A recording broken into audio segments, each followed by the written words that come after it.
Good morning, and thanks for joining me today. So, I think it's important to examine or look at why we meditate, which will help us understand what the aims of meditation are. What are we moving towards? So, there are three basic reasons that we meditate. And a lot of this information comes from the book Seeking the Heart of Wisdom, The Path of Insight Meditation by Joseph Goldstein and Jack Kornfeld. So you can certainly seek the book out and read through it and get a much more detailed explanation of what I'm going to basically go over today. But as we begin today, there are three basic reasons that we meditate. The first one is opening what is closed. So the idea being is that there's a lot inside of us that we are not aware of, that we kind of hide away, that is sort of in our unconscious or not in our conscious experience, but does have an impact on us. Although without awareness and openness to it, we don't really understand it or know what it is or can identify it. So, the first reason, or one of the three reasons, I should say, that we meditate is to open what is closed. The second reason is related to balance and to sort of rhythm in our thinking. And so it is to balance what is reactive. We oftentimes react and respond, and sometimes that's appropriate. If you were to all of a sudden dash out trying to cross the street and you noticed a car coming that you hadn't noticed before, you're going to react. You're going to back up. And that's for safety reasons. So being reactive is a survival mechanism. And so it's important to recognize that because we are on the alert to react all the time in order to keep ourselves safe. But we can go overboard with reaction and being reactive in that we react when we really don't have to, when we can find some space in our awareness and thinking to respond as opposed to react. So, what we might look at this when we sort of define it and how it's defined in the book Seeking the Heart of Wisdom, they talk about uh, balancing what is reactive. And the way I would interpret that to an extent is to sort of begin to recognize when we need to react and when we're reacting. And really, that is not the best way forward for us. The third reason is to investigate what is hidden. So when we looked at the first reason, the first why, to be open, and we looked at the second reason, which is about balancing, and we look at the third reason, is that those two things give us the opportunity to investigate what is hidden. And really, what we mean by what is hidden are things that we are holding on inside of us, that we feel, that we think about, that we respond to without really realizing what they are. To some extent, it's the notion of the unconscious self, right? That we hold a lot of things happen to us, they build up in us. We don't really understand where they come from, but they cause us to respond.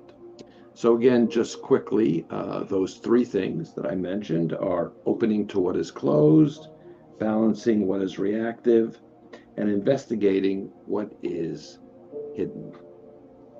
Okay, so the first thing we talked about was opening what is closed.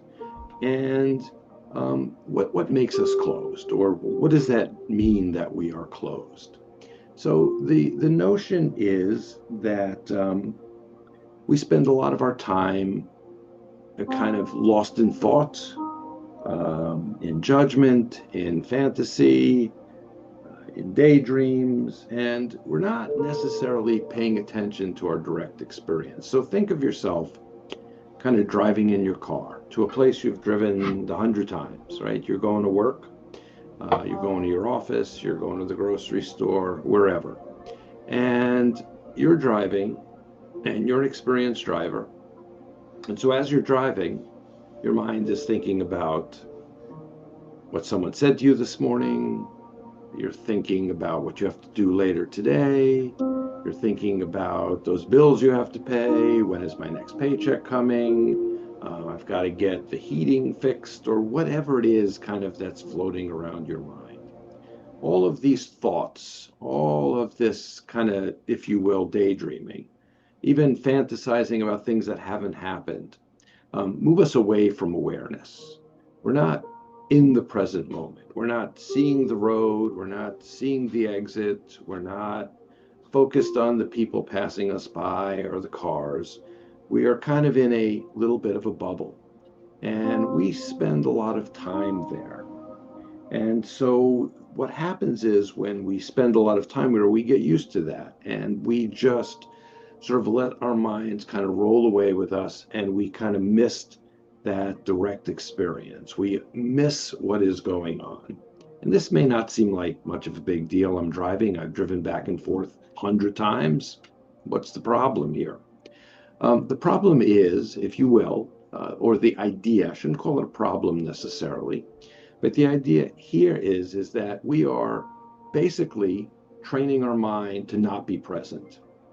We are allowing our mind to, in a sense, control the way we see the world, as opposed to stopping, slowing down, and seeing what's really there.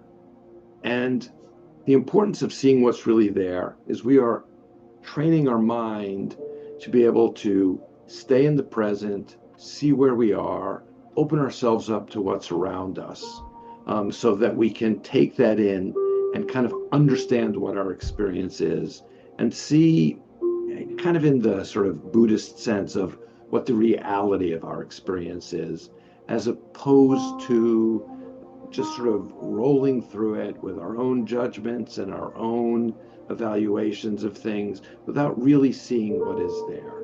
We all know the idea of that. We've had sort of these preconceived notions about things. A lot of that is because we're closed. We've already decided. They talk about the notion of confirmation bias in psychology. And to some extent, what is that? The idea that we go in with an idea, we look to get it confirmed, and we then find something that confirms it, and we say that we are therefore correct. So this is the idea and the notion that we are closed way too often, and that meditation, because we practice our focused attention, helps open us up. The second idea focuses on balancing what is reactive. So as I talked about at the beginning, we are reactive for a reason, and that has value. It's important to be reactive. It keeps us safe. But oftentimes what happens is these things that are inside of us, that we talked about, things we're close to, we're not aware of, that are to some extent driving us, driving our perceptions, driving the way that we have chosen, in a sense, to see the world, we react to. So if someone cuts us off when we're driving, we yell at them. That's a reaction. And so we hold on to that. And, in the case of road rage, we chase them down and yell at them, and who knows what happens from that point on. That's kind of reactivity.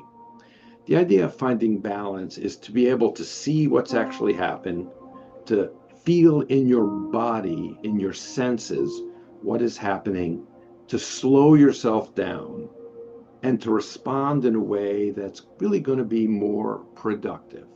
So let's take the emotion of anger, and the notion that sometimes we are, quote unquote, gripped with anger as a way to sort of describe this. And so if something happens to us early in the day that sort of gets us angry, oftentimes we hold on to that. And then another thing happens that sort of reinforces that anger, and we hold on to that. And another thing doesn't go our way, and it sort of reinforces that bad feeling. So here we are, we're having a quote unquote bad morning, bad day, whatever.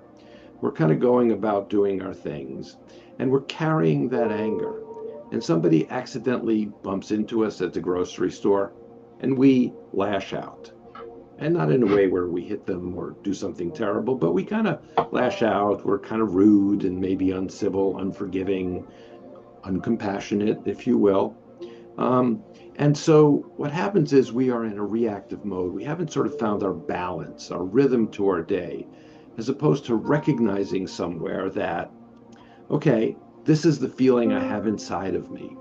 And as things are happening, this thing is popping up. Can I slow myself down in order to not react, but to respond? And through that process, we can find balance in our lives, knowing when we have to be reactive, knowing when we should be responsive, and allowing us to sort of move along an even keel without these highs and lows of emotion, because we found balance and we have found rhythm. One of the things that I know of when I ride my bike is a good example. And I like to ride, fairly good amount of distance, say 20, 25 or more miles at a time.